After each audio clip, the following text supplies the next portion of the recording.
Yun, 'di ba nakwento ko na sa inyo yung itlog ng pugo, 'di ba? So ngayon naman ang kwento ko sa inyo, yung kung paano ako nag-start sa Jollibee.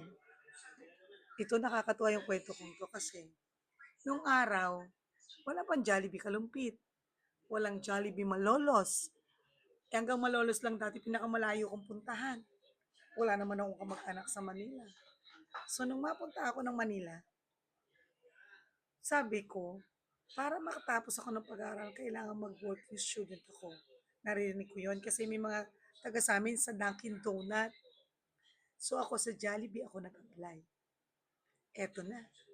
Eh medyo smarty tayo eh. Natanggap naman agad tayo sa Jollibee. No? Nung mag-apply ako. In short, agad ako natanggap. Pinag-umpisa agad ako. Eto na. Nung nag-duty na ako, first day ng duty. Abe, akala yata ay madalas akong kumain sa Jollibee at kilala ko ang mga product. Hindi na nila ako inorient. Antimano, sinabak ako na assistant ng cashier. Yung nagpe-prepare ng order sa Jollibee Cubao. Kasi ang daming customer doon. Eh, eto na kamo. Ang gagawin pala ng assistant ng cashier, parang ako yung taga-ayos ng mga order, taga-kuha. May nag-order ng chocolate sundae. Hindi ko kilala kung ano yung sundae. Hindi ko alam ang gagawin ko.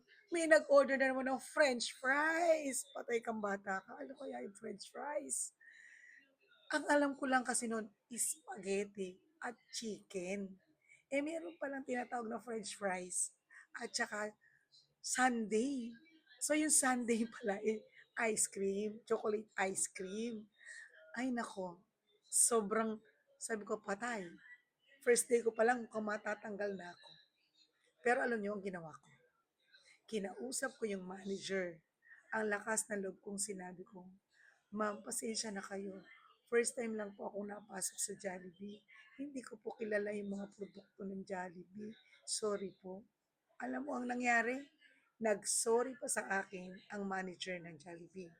At ang sabi, pasensya na kasi mali yung ginawa namin. Dapat inorient ka muna namin bago ka namin isinabak sa trabaho. Akala kasi namin, dati ka na pumapasok sa Jollibee at kilala mo na, kailangan namin ng empleyado. So, ang nangyari, inorient nila ako at naging favorite pa nila ako. Nagkaroon pa ako ng maraming award nung pagstay ko sa Jollibee, Cubao. So, yun lang mga beshi ha. Ano ang lesson dito? Huwag mahiya, magsabi ka ng totoo. Huwag matatakot. Kasi pag natakot ka, ay hindi mo mararating kung ano yung gusto mo. Huwag matatakot, lalo na kung wala kang ginagawang masama. Magsabi ka, kausapin mo kung sino yung dapat kausapin upang malaman kung ano yung gusto mong sabihin para makarating ka doon sa gusto mong puntahan. Thank you mga beshi. Salamat sa pakikinig at panonood. Bye!